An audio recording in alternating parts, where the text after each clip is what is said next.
Hey there, Mr. Redder here. Welcome back to another episode of Reddit Podcast Stories, where today, am I the jerk for refusing to buy my girlfriend's new book? So my girlfriend, we lived together, wrote, sold, and published her first book. I think that it's amazing and I'm so proud of her. I believe that I was very supportive. I participated in beta reading, had my hand in text editing. I did some changes in every single page, a lot of suggesting and editing. I do not want to undermine what she did, but I really did spend a lot of time on this as well. And I gave her a bunch of praise and critique.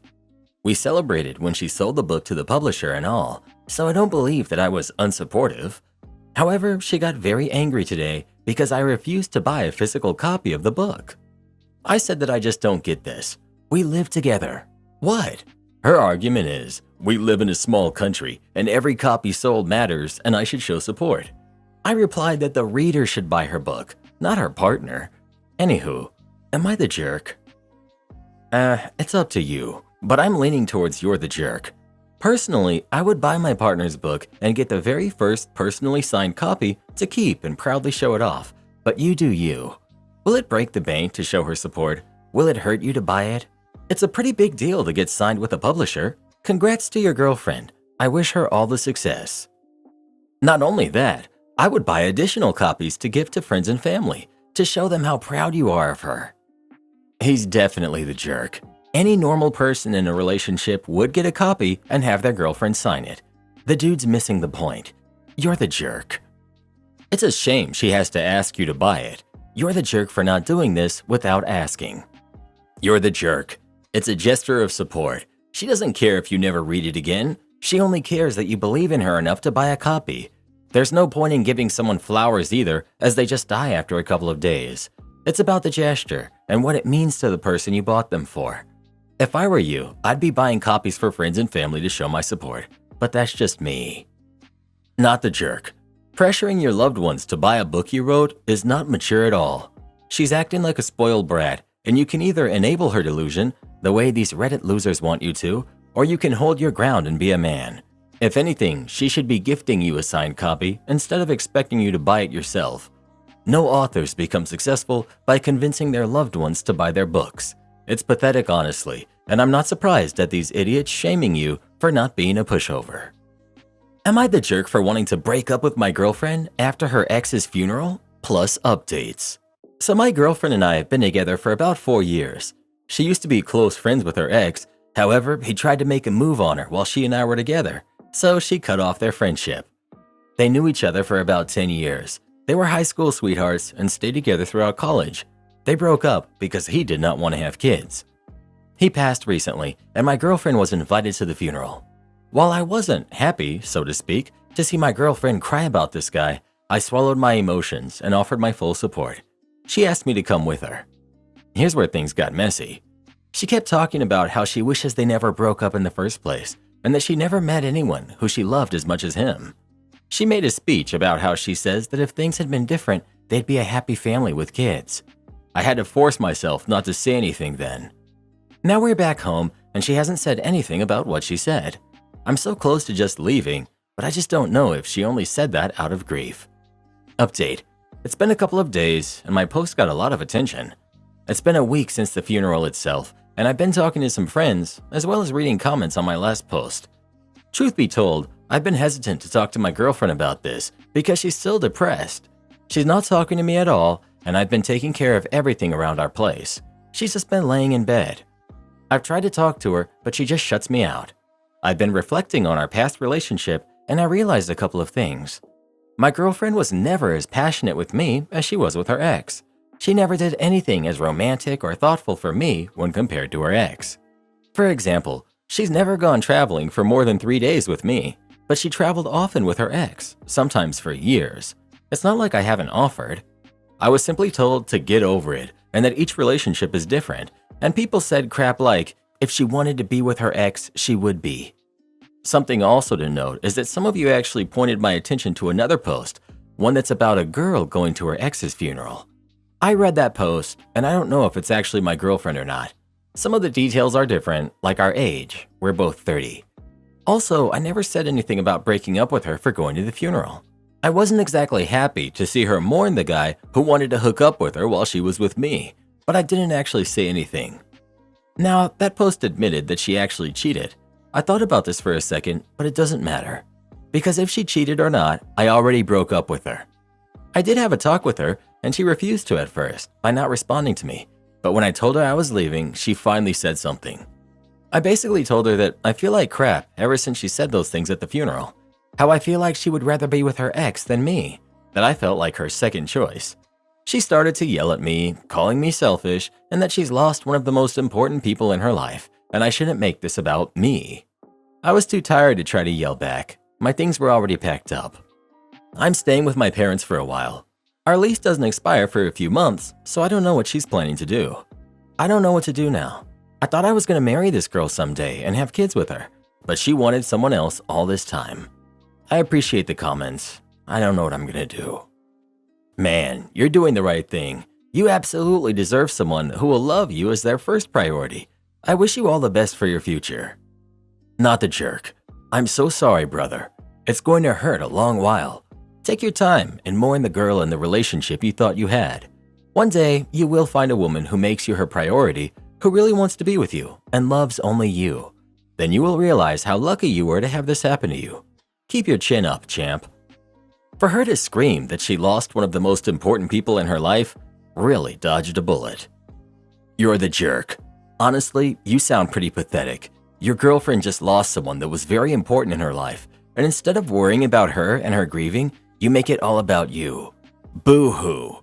Not sure if you've ever lost someone you were in a relationship with, but it brings up a lot of emotions, second thoughts, and what-if moments. This was her first love and high school sweetheart, so there's going to be a lot of reflecting and self-doubt over why they broke up. You can either hold it against her or understand it's part of the process she'll have to go through. Do realize if you break up with her now, you'll be a hero to a lot of randoms on Reddit, but most of the people that you know in real life are going to judge you based on breaking up with a person that's in a state of mourning. Well, the most important thing is, he'll be a hero to himself because he's feeling miserable just by being with her. She is absolutely disgusting. She still has feelings for her ex, and she's obviously not over him. That's a battle you can never win, so why should he stay in the relationship?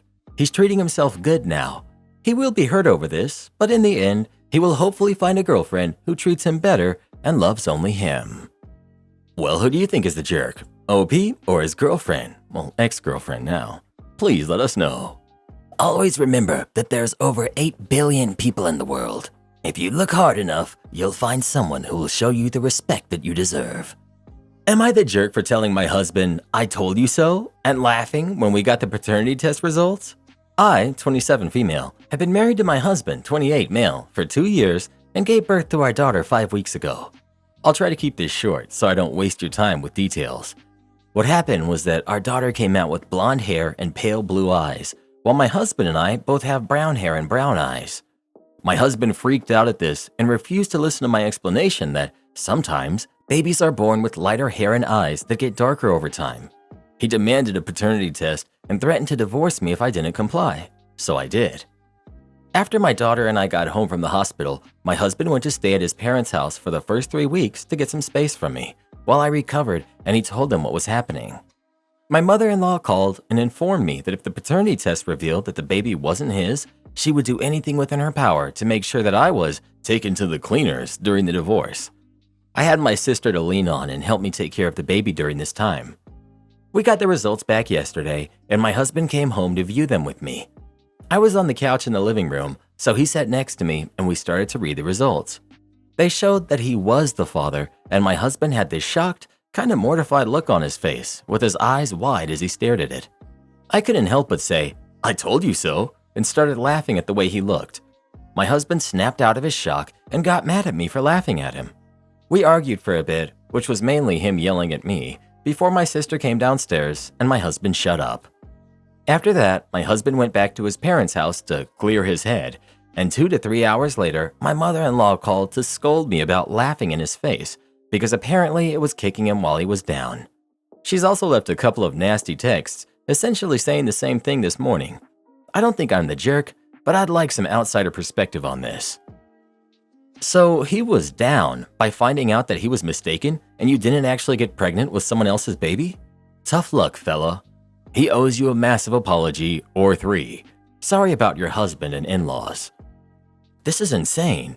He abandoned you postpartum and forced you to take care of a newborn by yourself while healing. My husband and I also have a baby that looks nothing like either of us. She came out with strawberry blonde hair and blue eyes, while we both have brown hair and brown eyes. We just said, wow, genetics are crazy, and moved on. I'm so sorry for what you're going through while being freshly postpartum with a newborn. Not the jerk. He was a jerk, but I personally believe paternity tests should be routine and only opted out from. That would save a whole ton of issues like this. Not at all. Women deserve to know that their husbands think that they're cheaters, so we don't get stuck staying with them. And men deserve to know that their women aren't cheaters that trick them into raising other people's kids. Mandatory paternity tests would only be a bad thing if you're trying to get away with paternity fraud. Am I the jerk for solving my ex-girlfriend's problem without her permission? We broke up over this. Basically, my girlfriend, now my ex, lives in an apartment building where she shares her floor with just one other tenant, but the dude lets his big dog sleep in the hallway between their front doors. The dog does what dogs do. It thinks the hallway is its territory, so it defends it. It never bit anyone, but it would usually growl and look aggressive whenever my ex or myself walked past it to go to her apartment. My ex would not shut up about how much she hated that dog being there. She's squeamish around dogs at the best of times. But the dog's owner is a massive-looking, tatted-up dude, and she'd just keep whining that she didn't dare speak up to him because he scared her. I talked to the dude a couple of times here and there, and while he looks dangerous, he seemed to me like a chill guy. So I kept telling her to just talk to him, and I was sure he would understand. But my ex was adamant, absolutely not, because she was afraid he'd get angry at her and retaliate somehow. Well, 3 days ago, I was sick of hearing her complaining about the dog again and again. I just got up, walked to the neighbor's door, rang the bell, he answered. I asked if he could avoid leaving the dog in the common area because it makes my girlfriend uncomfortable. And his reaction was, "Oh gosh, I didn't realize. My apologies, it will never happen again." Boom, solved. Back when I got back to my girlfriend's apartment, she was enraged with me. Said she wanted an apology from me for helping her without her permission, and that she thought I was putting her at risk because she lived next to the guy. And what if he was a secret psycho, and by telling him to keep his dog indoors, I made her the next one he goes after? I tried to be patient, but she was screaming at the top of her lungs and completely freaking out, and not listening to me telling her that her neighbor is a normal dude who would have removed his dog earlier if she had politely asked him to. No, she just needed to screech at me about her paranoid fears of making an enemy out of her neighbor, and how I'm the one who started the war, but she's the one who will be a victim of it. I repeatedly told her that there is no war, no conflict, no nothing, and that she should just calm down. But she screamed at me that she never wants to talk to me again until I sincerely apologize. I believe I have nothing to apologize for, so I guess we'll never talk again. I've heard earlier today from my ex's sister that my ex is waiting for me to call and apologize, and that I'm apparently a pig for not doing it yet. I told her that I have nothing to apologize for, and the sister blew up on me, saying that I absolutely need to apologize after all I did to my ex. Never got the chance to even ask her what those horrible things I supposedly did are, because she hung up on me. I used to be good friends with ex's family, and I hate to lose not only her, but them too. So, am I in the wrong for believing that I did nothing that requires apologizing for and being stubborn about that? Am I the jerk? I just don't understand what made him think it was okay for him to let his dog sleep in the hall of the apartments. That should just be common sense. Probably that no one complained, and as a dog lover, he assumed that no one would dislike the dog's presence. And probably he didn't realize how territorial his dog was being, as surely the dog didn't act like that towards him. On the way out, you should have rung the guy's doorbell and said, "My bad, she's good with the dog in the hall." Not the jerk. You, my friend, have dodged a bullet. That kind of irrational behavior is not a one-time occurrence. Not the jerk. I understand her fears because I met a seemingly harmless-looking neighbor who ended up being a jerk after my sister complained about his trash. Plus, it's scarier for a girl who lives alone. Am I the jerk for kicking my friend and her husband out for eating and wasting my food? I, 34 female, made the mistake of allowing my best friend, Mary, who's 33, and her husband, Carl, who's 27, and their 2 kids to crash at my place after showing up without being invited. She showed up for a visit and later complained that it was too late to drive back home, 5 hours. I hate having people over, and she has a history of being a moocher. However, we did have a great time, so in the end I was grateful for her visit, and it was raining. I agreed to let her spend the night safely at my place. I did not go crazy with accommodations because I didn't want her to get too comfortable, so I opened the sofa bed for them and went to sleep. My boyfriend went into the bathroom near midnight and woke me up looking angry and confused. He said Mary and her husband were eating all of our food in our kitchen. I immediately went there and found her by the dinner table with all of our trays of sushi laying around, while she was sampling it and handing it to her husband. The wastebasket was right next to them because he was taking a bite and spitting it into the trash if he didn't like it. My sushi sampler tray was left with just a few pieces, and most of my boyfriend's tray was thrown away by them without even asking my permission to eat it. They also cut a brand new and store-sealed artisan cake and opened juice cartons straight from the pantry, despite me having left juice in the refrigerator in case they wanted some. The garbage bin had lots of chewed rice. It looked like they had been chewing on it and just spitting it out into the trash. I found this especially infuriating as I left those dishes to the back of the fridge and inside 2 tightly knotted bags for privacy. I served them dinner. I showed her where the sandwich supplies could be found in case they needed anything. I don't understand why she wanted to take more than she was given. I also found a complete box of chocolates gifted by my boyfriend, emptied out, and an entire 6-pack of Coca-Cola all gone into the garbage.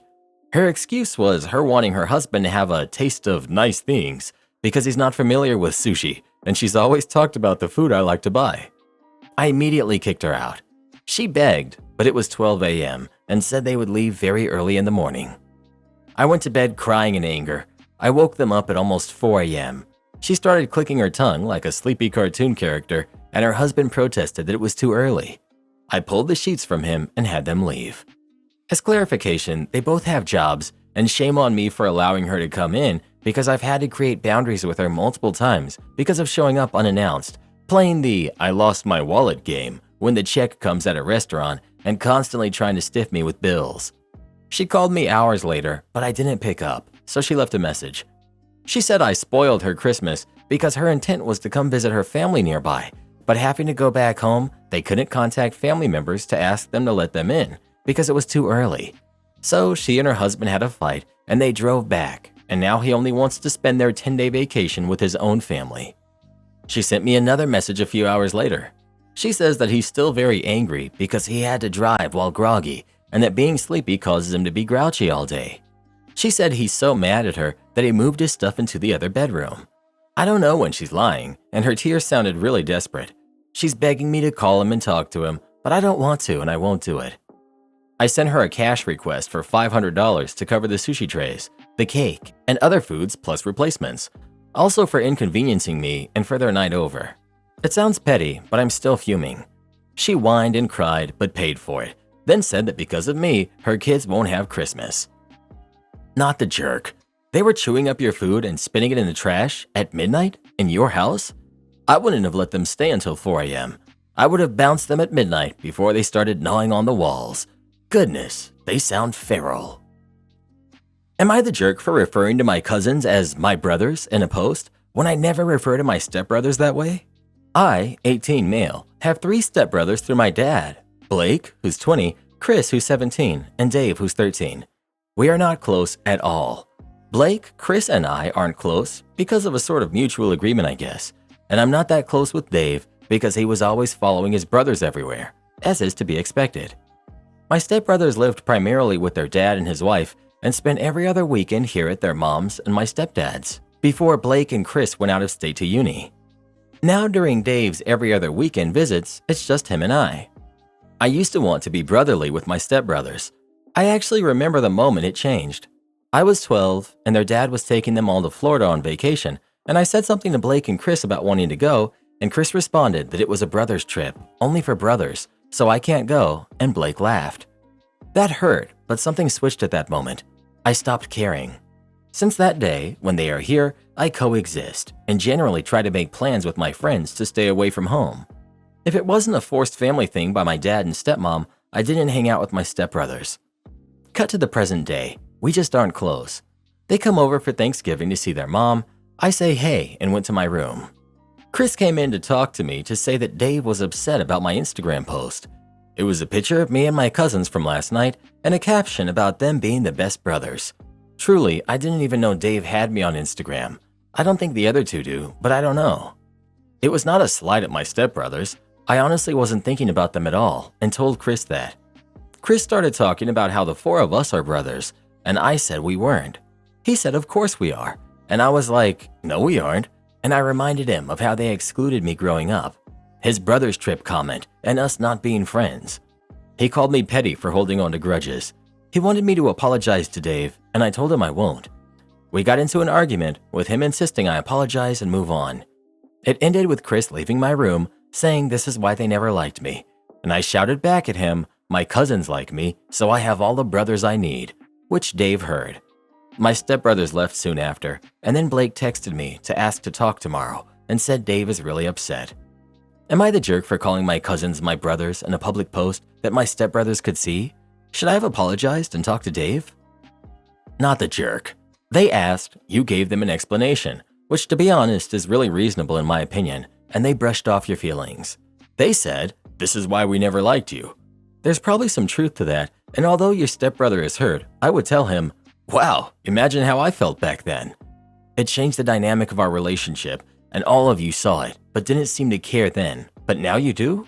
No, you care because my comment hurt your brother's feelings.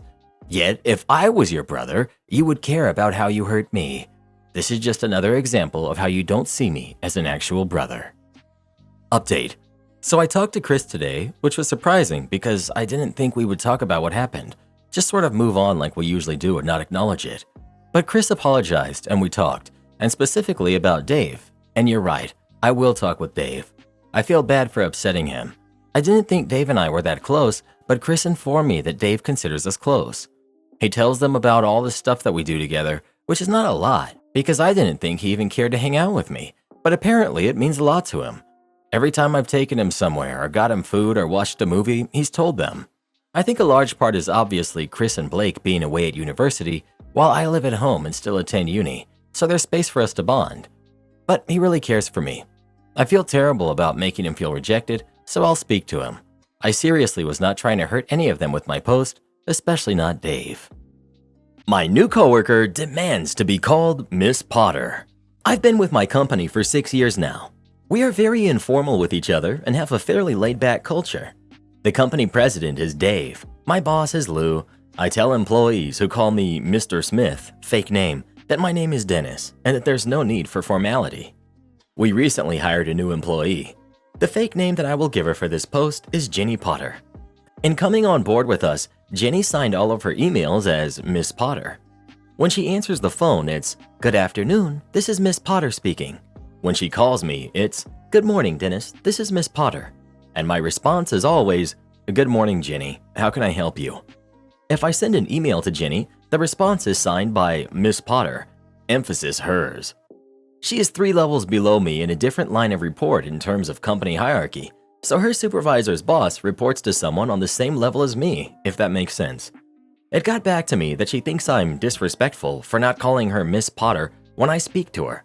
When I speak to others about it, most state that they just ignore it, don't use a name to address her or respond to her queries, and let her call herself whatever she wants to.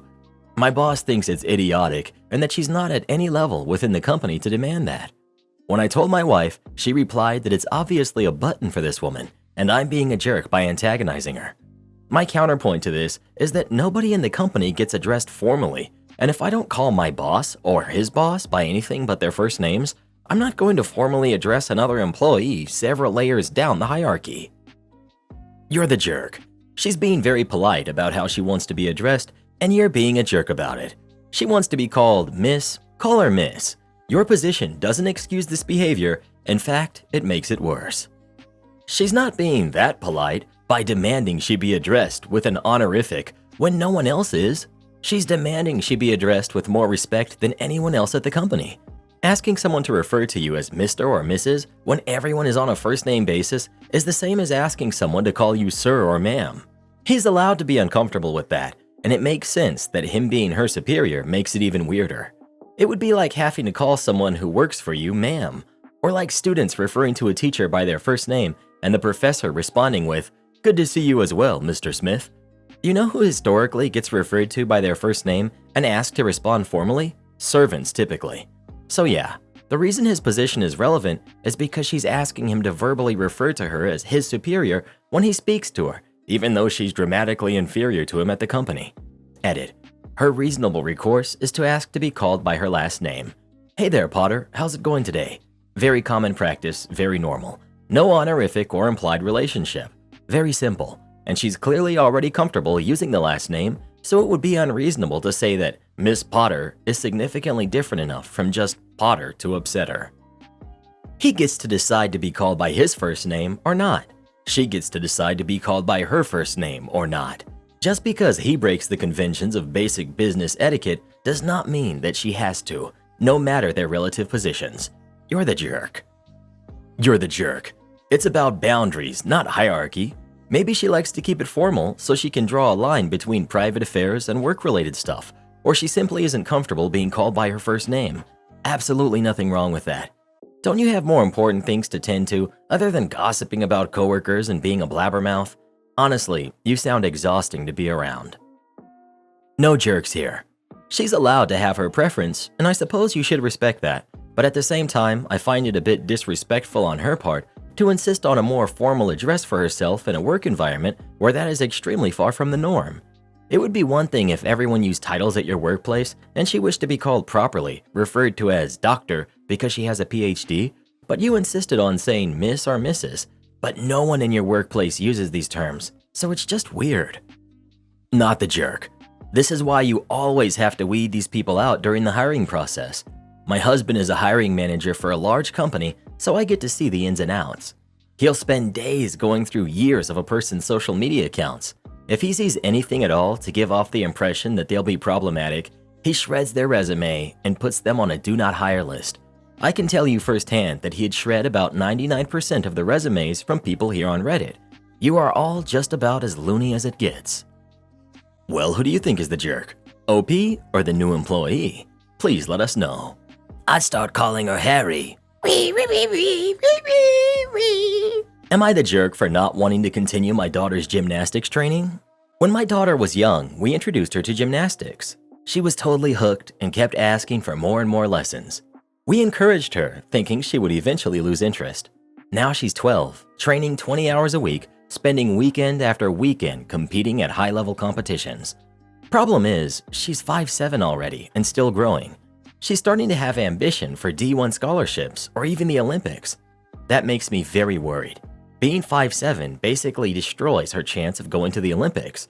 D1 gymnastics scholarships are already rare. The odds of her getting one with her height are even more rare. It makes me feel bad that our daughter is very, very dedicated. She's almost always the first one at the gym and the last one to leave.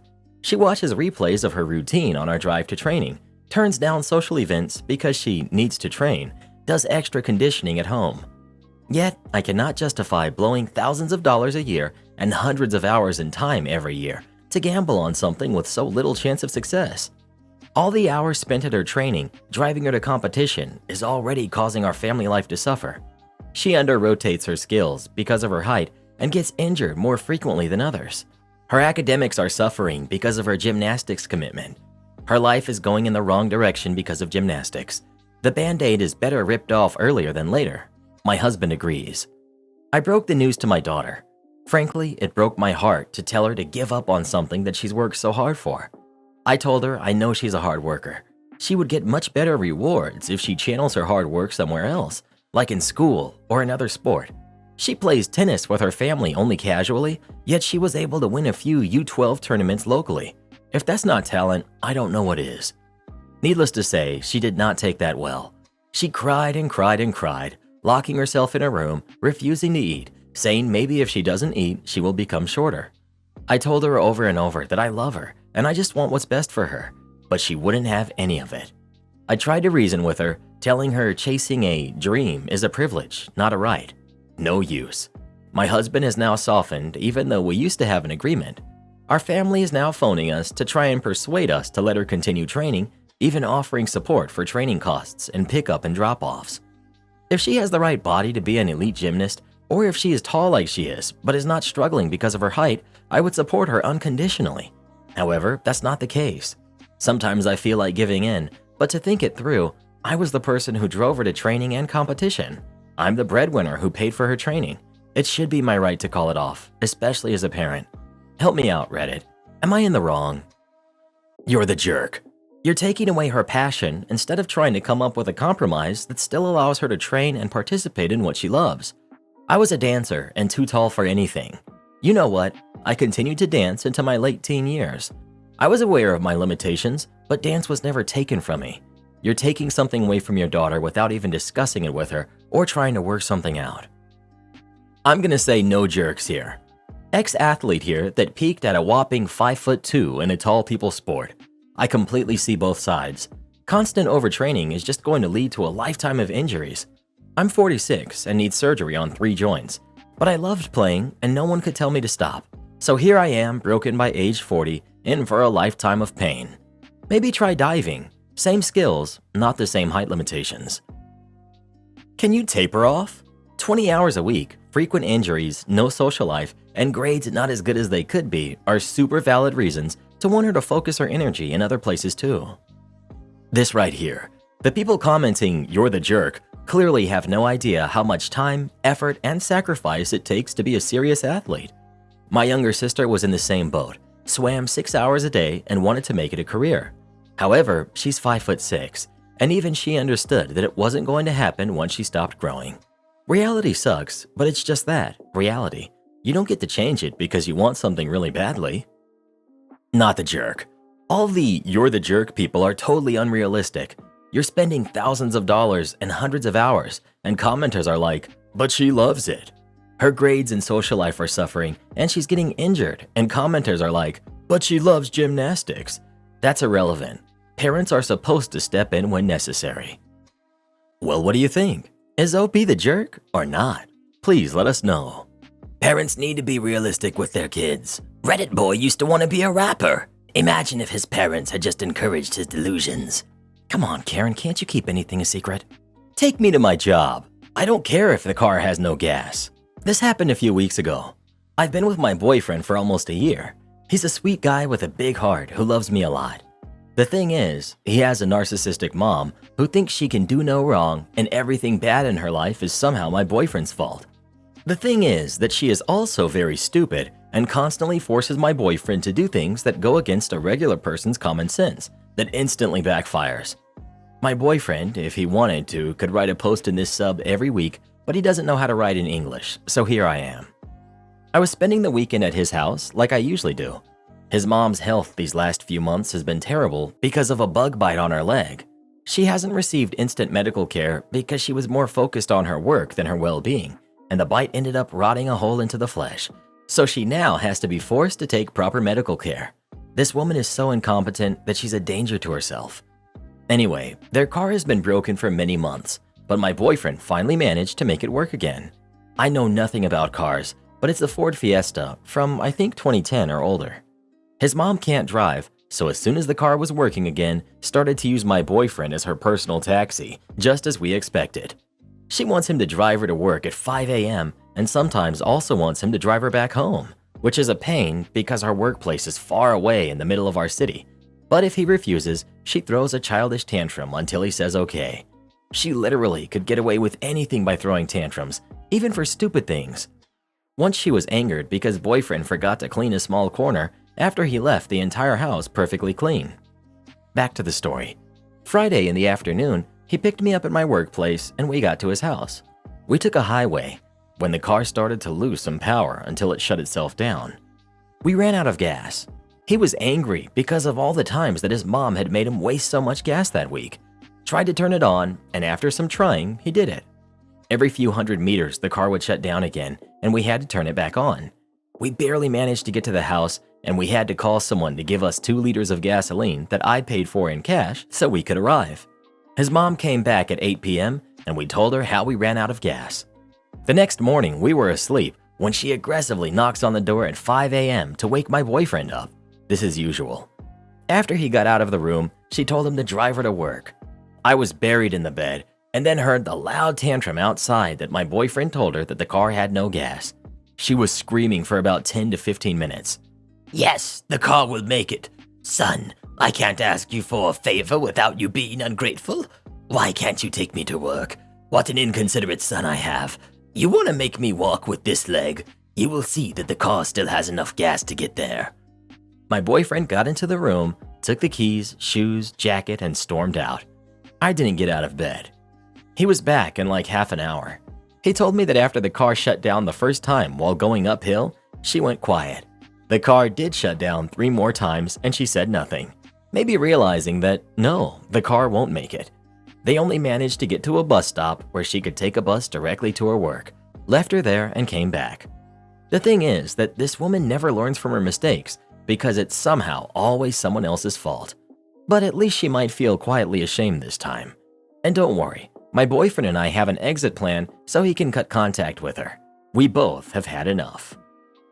Am I the jerk for not wanting my ex's son at my Christmas? Trying to be concise. I was with my ex for about 7 years, never married.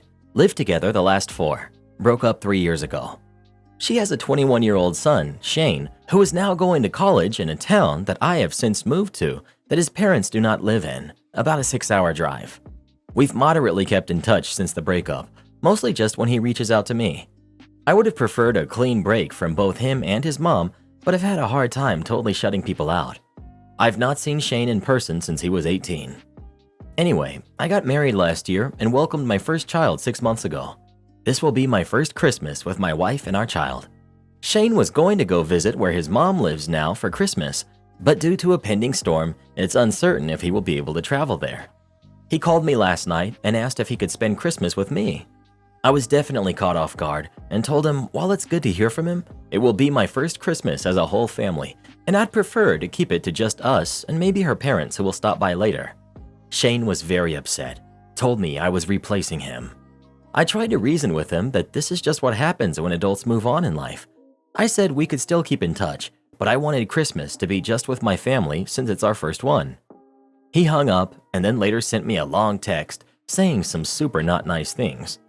My wife is glad I said no, but at the same time says she empathizes with how he feels and I should apologize but not necessarily have him over, but would support me if that's what I want.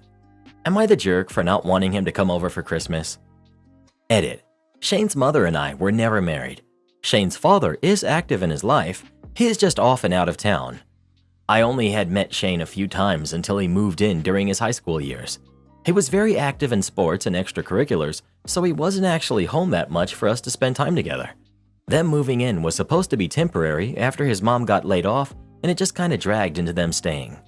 His mother was very adamant that Shane had a father and she didn't want me to attempt to parent her kid. While he lived at my house, I was basically an adult roommate. We got along well, but it was never a father-son type relationship. Can't believe the people that are voting you're the jerk. OP, you are not the jerk. You and your ex broke up years ago. You have your little family now. Yeah, the baby might not remember their first Christmas, but you and your wife will. Happy holidays. Not the jerk. An unbelievable number of people commenting you're the jerk don't seem to have actually read the post. 1. OP did not take on a fatherly role. He was explicitly told by Shane's mom she didn't want that. 2. Shane's father was and still is in his life and regarded by him as his father. 3. They weren't married. Not that important, but people can't read. 4. Everyone crying that Shane has nowhere to go, will be left alone on Christmas, etc. OP states he could travel to spend Christmas with friends or family. 5. Lots are criticizing OP for letting the situation go on as long as it has, but then want him to double down and have him over for an awkward Christmas with a family he's no longer part of and make it even more difficult to separate properly? Shaking my head. Yikes, dude. He was your stepkid basically for 7 years. He's stranded for Christmas. Would it seriously hurt you if he came over for Christmas? I'm grossed out by this, not gonna lie. If virtually anyone I have a stable relationship of any kind with asked if they could come to my house for Christmas, I would say yes, because it's Christmas. You're the jerk. Well, what do you think? Is OP the jerk or not? Please let us know. It's an awkward Christmas. My ex's son that I haven't seen in years came over. Do this next. Tap here on your screen to come see our new podcast playlist, where you'll find thousands of hours of the best stories you've ever heard. Or tap the one on the right. That episode is specifically just for you, based on other videos you've enjoyed the most.